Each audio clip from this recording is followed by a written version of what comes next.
Hello, welcome to Board Game Bonkers. I'm Jay Sears, and we're going to be heading off to the UK Games Expo and I've got a full review of it. Now, this is the first time at the UK Games Expedition in Birmingham at the NEC. So there's a few things I'm looking forward to this, but first I'm going to be picking up the Hexabeast, who has his own channel about solo board games. So we're going to be heading up there together. Collecting our press passes. So a few things going on Thursday, and then we're going to get into the gaming on Friday and Saturday. Well, hopefully I'll meet a few people who I've actually met on Under the Maple Lights. So we'll see who turns up. I'm really looking forward to meeting people more than actually buying board games. Got something I can do at home or online or visit my friendly local game store. But I'm looking forward to meeting people and playing some games. So let's head to the road, pick up the Hexabeast, and let's check out UK Games Expo. Board Game Bonkers, legends of success, and lots of board gaming fun. Bonkers, the board games, meeples, dice, and fun. This is Board Game Bonkers.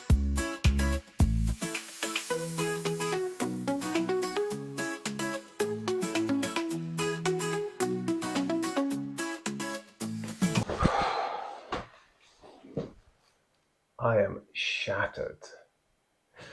But we came here to talk about the UK Games Expo, so let's do that. To do that, we need to go back to the beginning. Before we get there, please do consider subscribing to the channel if you haven't already done so, so that you can check out all the future great content. Our top 10s coming out, top 6s, better than videos, which looks at 10 games that are better than the classics, and a few other goodies coming out as well. So hit that subscribe button, and please do give a video a like if you do enjoy it. And I'd love to hear your comments as well, what your thoughts are on the event, whether you agree or disagree with some of my pros and cons. But I want to be clear, the pros far outweigh the cons. So let's rewind back to the start. Now, when we arrived, it was on Thursday to collect our tickets, etc. And to be honest, I had some reservations about that because when I collected my tickets and doing the pre-press, looking at some games beforehand, I was quite frankly bored after just half an hour, wandering around like a pleb, thinking if it's anything like this, next day on Friday, then I might just end up heading home. But how wrong was I? Now, I went to the event unplanned and unprepared. And as you can see from the footage, we're making our way up on Friday, which looks like a building that comes from the council, leisure centre, but we'll dismiss that. And as we walked down the con, you could see the queues. They were huge. Thankfully, as I was with the Hexabeast, he had an exhibition pass because he was helping at Dranda Games on their stand. We managed to get in straight away. But there were a lot of complaints about the queuing, which is why they changed it the following day. But as you can see, when you're actually inside, you can see the stream of people in the large hallways before you enter the actual halls themselves. Now, my day started by going straight to Hall 2. And the reason why is because I felt the majority of people would start at Hall 1.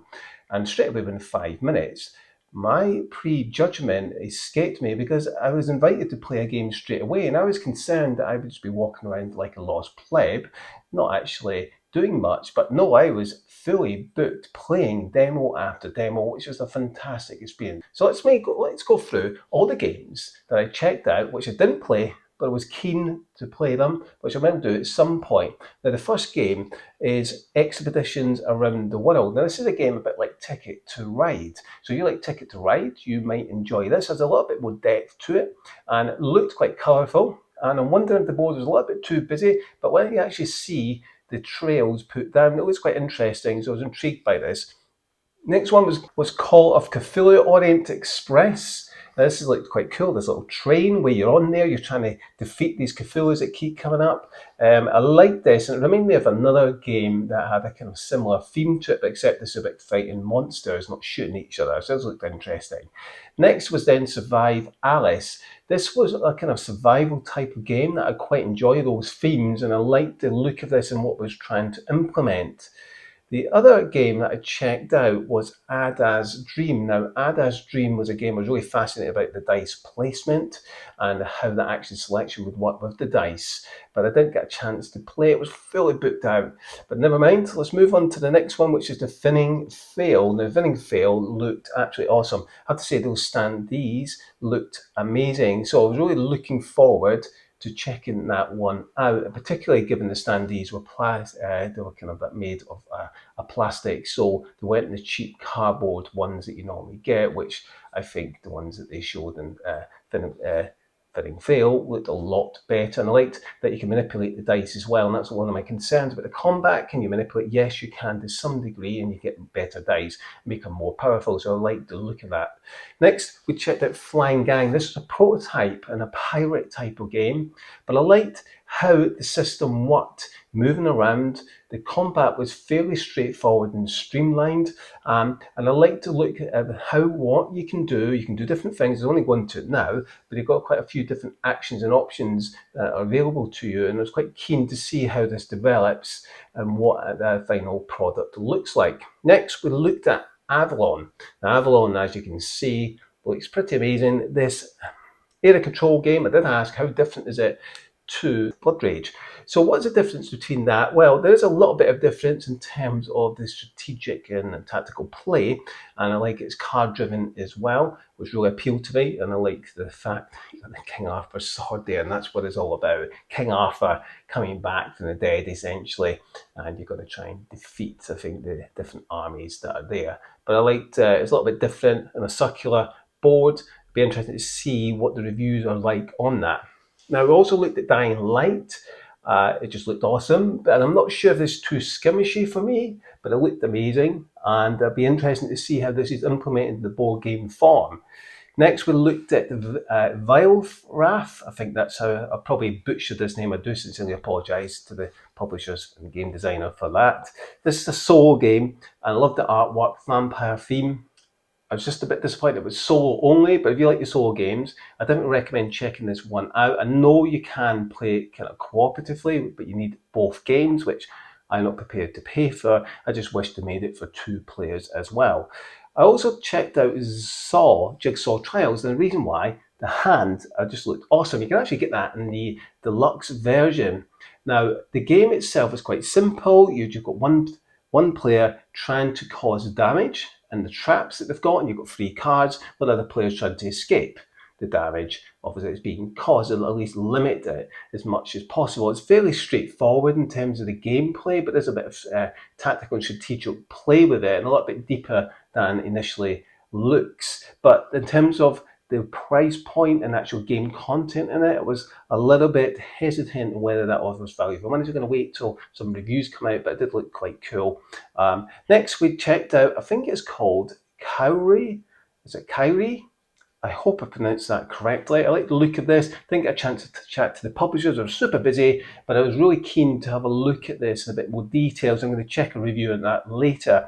And finally, I looked at Galactic Cruise, which I was really keen to try and play, but unfortunately fully booked all the way up throughout the day. Particularly in the morning, it was booked up, so you had to come back in the afternoon and hope that you get a slot. And I'm going to come into my cons about all this later on. So those are the games I checked out, but didn't get a chance to play them. So which games did I play and get down to the table?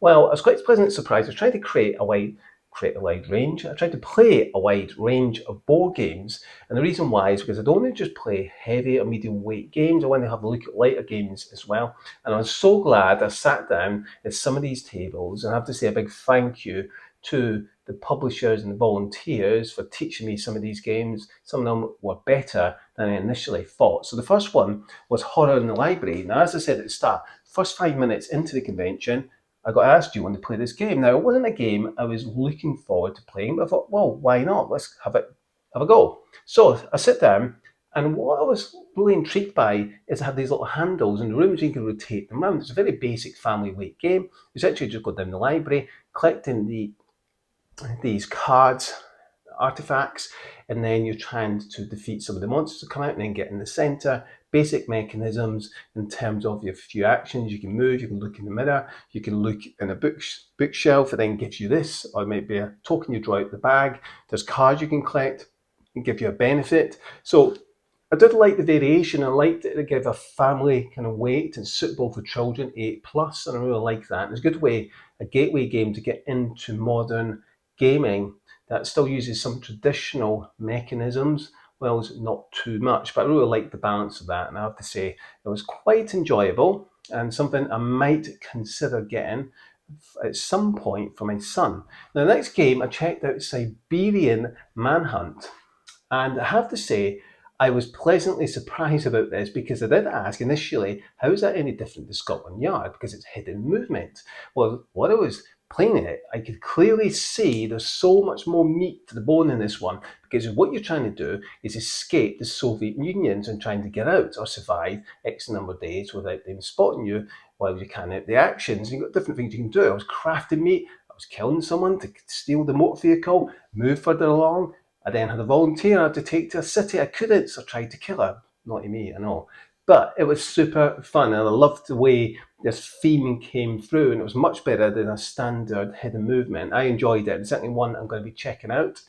Now, the next one was Hegemony, which is a really complex game. I was really keen to get to the table. And while I was playing this, it's got a lot of different types of depth into it. You've got a lot of political agendas in terms of you've got different classes, 4 different classes. You've got one that's the state. I was the state. Then you've got others, the working class, public sector, etc., private sector. What you're trying to do is you're trying to maximise your points. Shock horror. But what was great about it is the card play, placing workers down, getting the attacks, figuring out how can I get more money to then be able to do this and do X, Y, and Z. There's a lot of depth into it. But what if it felt a little bit different than other complex games? It felt a little bit fresher. Now, I wasn't in love with it as some other people were, but I could see the appeal to it and why it's so popular. The next I played Monsters of Loch Lomond, which just caught my eye because it was Scottish, and I thought, well, what's this card game like? Now, I haven't got any footage, but I did actually go and buy it. Essentially, you've got 4 cards laid down. You look at the bottom 2, there's a bit of memory because you have to flip them back face down. You can't see the 4 cards you've got laid out. So you're trying to figure out, okay, I draw a card, and it might be a monster. If I don't want the monster, I then discard it and I carry out the action. Now, if it's a card with a low value, because you're trying to get the lowest number of points, you can actually swap the cards you've got laid down with a card that's in your hand. You place that face down. So there's a little bit of memory, but it's also had a little bit of an old school snap element because if you've got a card, the same one you've drawn, you can shoot it, which means you can get rid of that card because you're trying to get the lowest number of points. You play this over 4 rounds. I thought it was quite fun. I enjoyed it, so I wouldn't bother it. Maybe I'm a bit biased because I'm Scottish.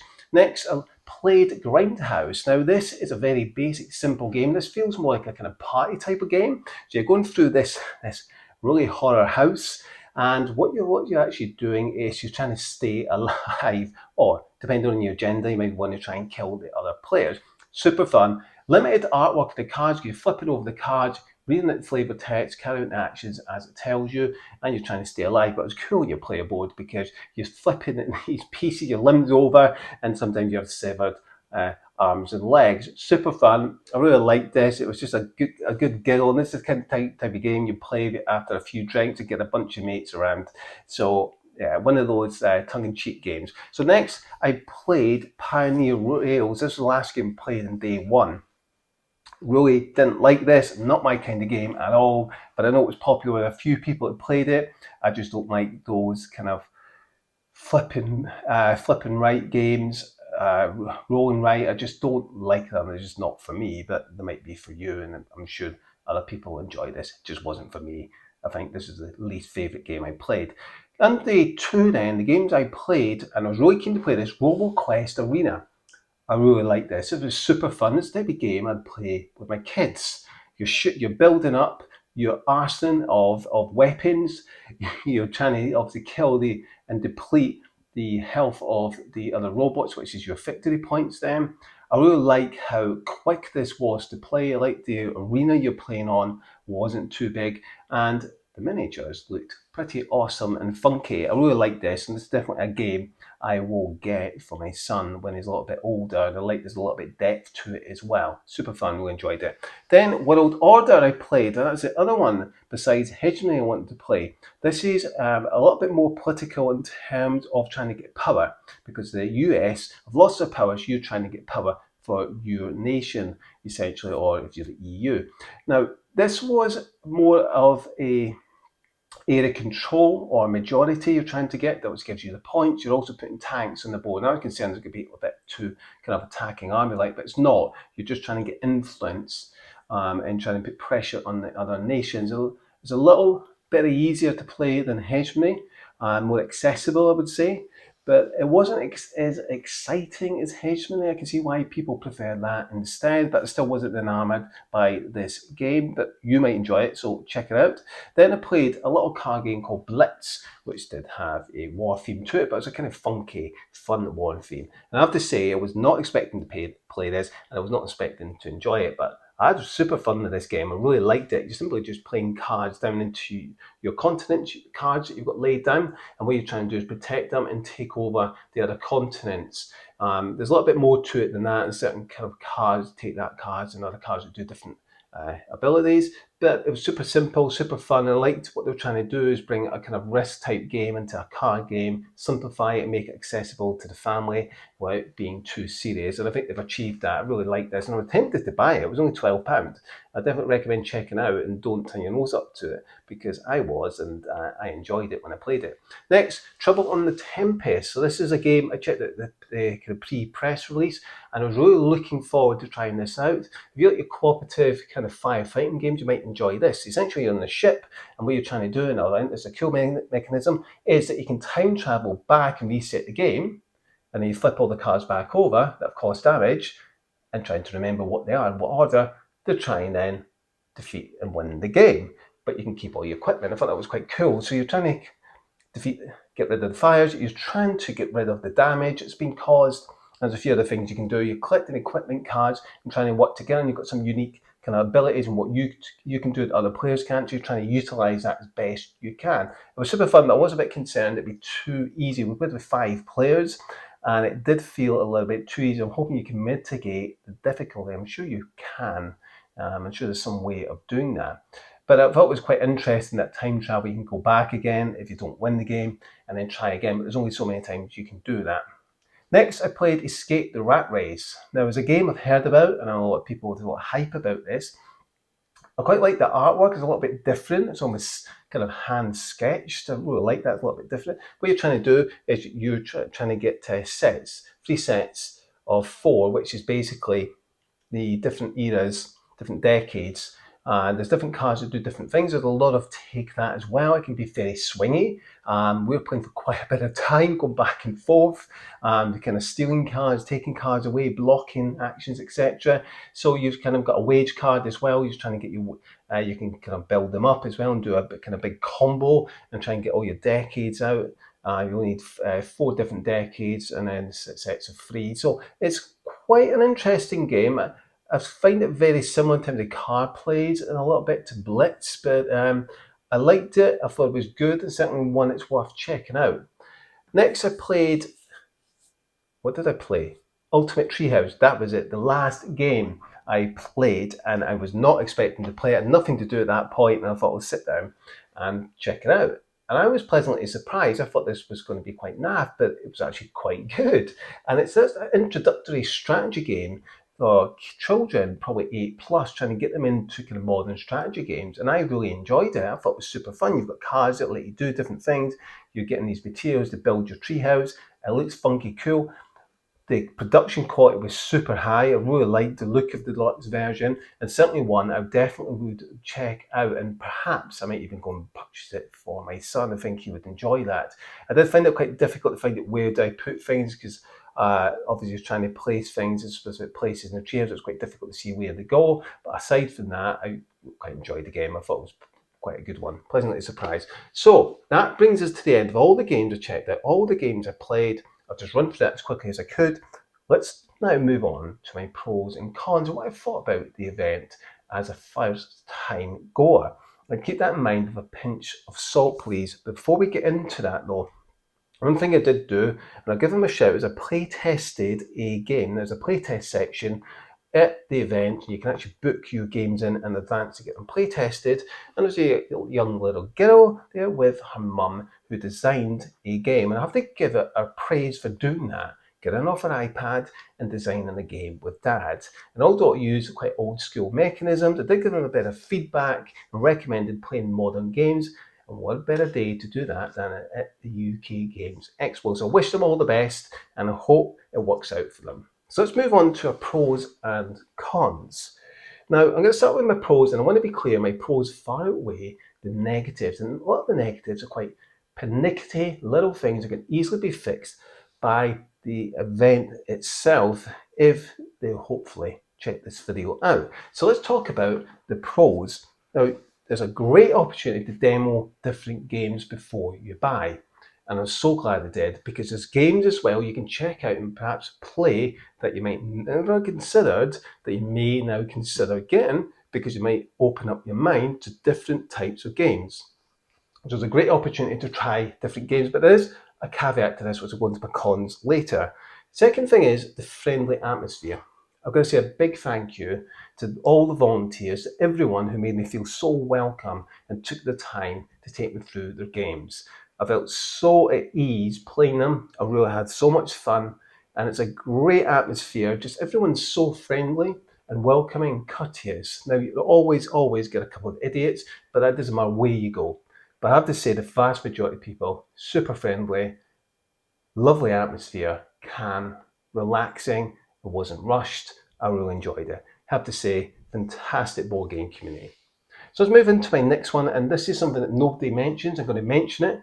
Are the toilets. You're probably wondering, what on earth are you talking about the toilets for? Usually, when there's a big event, toilets are either disgusting or you're waiting in queues. None of that. Straight through, no problem using the toilet. Only seen a queue once. No mess, apart from I wish the blokes would learn to wee in the toilet rather than the floor, but they were clean aside from that. So thumbs up. Have to give them credit where credit's due. Next one is about gaming tables and seats being available. So there were actually quite a few gaming tables where you could play games. There's plenty of space to sit down and eat as well. So it's no problem. When I was walking around feeling tired, I could just have a seat somewhere. So there's plenty of tables as well to grab a bite to eat at or play some games. There isn't a huge amount of gaming tables to play games in the evening. That's something to consider. But during the day, perfectly fine, no issues whatsoever. Next one are the Sunday game deals. Now, on Sunday, you can generally get cheap cut-off deals because they're trying to get rid of the stock. And usually that's the best day to buy games. But sometimes you won't get the game you want because it might not be in stock. But there's a caveat to this, which will come on to my cons. The last pro is that you can get the game before it hits the shop. So if you're one of these people who wants to get the game before it hits the retail shops, or perhaps at exactly the same time, then this might be the place to pick them up. Personally, I don't get the monkeys. I couldn't care less. I'm quite happy to wait to retail. So they're all positive pros, and I have to say I had an amazing time. I was concerned, like I said at the start, that I'd been walking around like a lost lemon, because I was on my own pretty much the whole entire time, because Jonathan was busy with random games, helping him out with the table, who did an amazing job. But I have to say, I was pleasantly surprised how busy I was, especially on my first day. Mega busy, demoing games, chatting to different publishers. Really enjoyed it. Fantastic time. But there are some cons, so let's talk about them. First one are the queues. On Friday, as you can see from the video, when you walk around that corner, the queues were ridiculous. And I just felt so sorry for the people standing in the queues, which must have been for a lifetime. Ridiculous. But they did listen, because a lot of people were complaining, and they sorted out for Saturday because they just let everyone through the doors and were just checking people with badges on before they entered the halls. Much better way of doing that, and I hope that they actually consider doing that next time round. So the other con is around the booklets and maps. Now, when you go in, you get booklets and maps, okay? But you've got to find them. Where are they? For some bizarre reason, they've got them right at the back. You have to go all the way to Hall 3. As you enter Hall 3, you'll see these big, large white units. And in them, they're not labelled. There's no signage. You have to obviously have a look inside to see what's there. But I was looking around like an idiot trying to find them, and I couldn't find them, which was ultra frustrating. So put them at the bloody front of the building, please. Stupid place to put them as far back as you possibly can. I have no idea why. Next con is, and there's a bit of a caveat to this, is the family zone and the kids zone. Now, I don't agree with bringing kids to such a convention. The reason why is it's mega busy. Probably most likely they're going to be bored out of their mind. I personally would bring my kids. I'm going to probably other people when they do it, but quite frankly, the kids and families zone, and that was a little bit confusing. So there's no signage, in terms of giving instructions on what you do when you enter the family zone. Now, I didn't have my kids, I was just having a look around. But when you get there, do I grab a volunteer and ask because they're all busy? What do I do? Am I supposed to wait till somebody comes and meets me to take me to a table? Am I supposed to just sit down and wait and hope that somebody comes round and when they're free and available? I have no idea. So if I have no idea, how's a child supposed to know? When you go to the kids zone, same thing. Really small, family zone is much bigger, but again, what do? I have no idea because there's no bloody information there. Really frustrating. Simple solution, just put something up to explain what you do. Really annoying, but every time I went there, volunteers were busy, so I was confused. There's 3 tables, but what do? Don't know. Didn't have to use it, but just something for them to consider, and for you to consider if you bring your kids. Now, the kids zone in general was pretty naff. There wasn't much there. They have to put far much more on for children. I don't think there's nearly enough, but then again, it's not for children, so I don't want to be badgering on about that. Next problem, I think, is an issue, demoing games. Now, there are some publishers, you have to pre-book a slot, or you have to book a slot on the day. I haven't got a problem with that, but there are a lot of publishers where you can't book, you have to just take a chance. I have a problem with that. But why can't there be a bit of a mix? Why can't we meet halfway 50-50? Why can't, for example, in the morning, it's free to open to anyone who just pops by, and perhaps then in the afternoon, you can book your slots for the afternoon so you can plan your day. But no, it was a bit all over the place. A lot of times you had to just turn up, hope for the best that you could sit down at the table, and it was damn right frustrating not being able to play some of the games you wanted to play. I much preferred booking a slot so I could know exactly when I was playing a game. What I don't agree with is pre-booking slots before the event starts. So I think the UK Games Expo need to do something to sort it out because it was a problem, and I can see other people getting frustrated as well, not being able to play the games they want to play. They have to do something I respect, and I'm quite happy to accept that I won't always get to play the games I want to play. That's perfectly fine, but they're going to have a better system. It's going to be more consistent. They need to do something. The next con is the food prices. They are ridiculously expensive, and quite frankly, the options are unhealthy. I'm quite a healthy person. I'm trying to find a salad. It's like trying to find a needle in a haystack. There are a few little things, but nothing great. It's mostly kind of fried food. Takeaway food wasn't that great. I'm sure it tasted lovely. I'm sure it's fine. It just isn't for me. I just wish there were better options. And you can't go over, unfortunately, to the other building on the other side of the lake, to the other resort. The reason why is because all the restaurants are fully booked well in advance, where people have booked tables, and that's fine. So you want a proper meal, you're going to have to actually go out and leave the event. Next con is, if you're on your own, like I was, it's fine for the first time because there's lots to do, and generally you can demo a lot of games. But the problem is, if you want to actually game with someone else, well, you can't because there's no one else, it's only you. Now, so I tested this. I asked 5 different people if they want to be playing a game, perhaps one that they've got, or perhaps when they've got time. They all said no. Now, that could have been for a various different reasons. They could have been busy, they could have had other plans, that's perfectly fine. But I was not walking around like a pleb trying to ask every single person, do you want to play a game?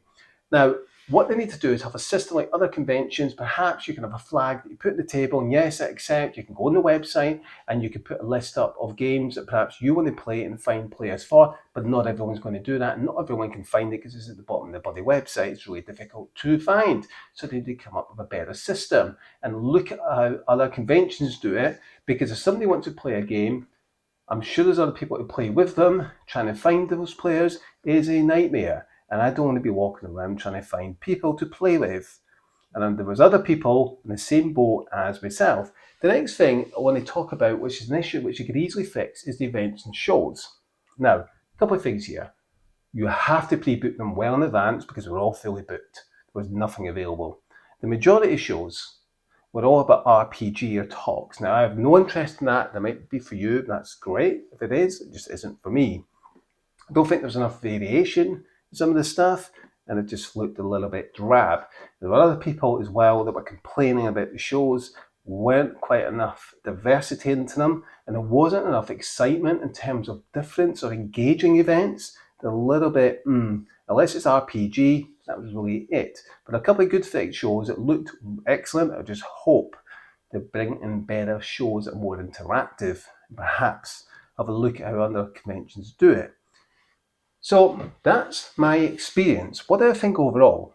Well, I enjoyed it. I had a good time. I played lots of games.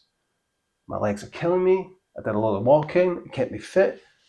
But it was a nice atmosphere. It was just fun. Just playing and seeing different games and meeting different people. But I have to say, the next time I go, I'm bringing someone with me, because at times there were occasional hours or 2 hours where I was a little bit bored. It would have been nice to have someone to play a game with. And I think that's something I will consider when I go next. And perhaps I'll take my games to be play tested, and that'll give me a bit of a goal to reach rather than me going there just to play games. But it is a little bit overwhelming the first time you go. There's so much choice, so much to do. Where do I go? Where do I start? Now, I didn't pre-plan anything. I just went in, relaxed, and just went with the flow, and it worked out perfectly well. So I have to say, I have to give the UK Games Expo staff a big round of applause for organising this. I think they've done a great job. There are some teething issues they need to sort out for the next event, and I'm sure they could easily fix them. Now, before we finish off, please do hit that subscribe button. Give this video a like if you enjoyed it and you want to see more content like this, our top 10s and top 6s, and we're going to make sure to come out consistently every single Saturday. There will be a video, so you can guarantee there's something out in the weekend. Thank you so much for watching this. I hope you've enjoyed it. Thank you so much again to all the publishers and the volunteers who took the time to present their games to me, and I wish them all the best. Thanks again. My name's Jay Sears. Take care. This is Bonkers.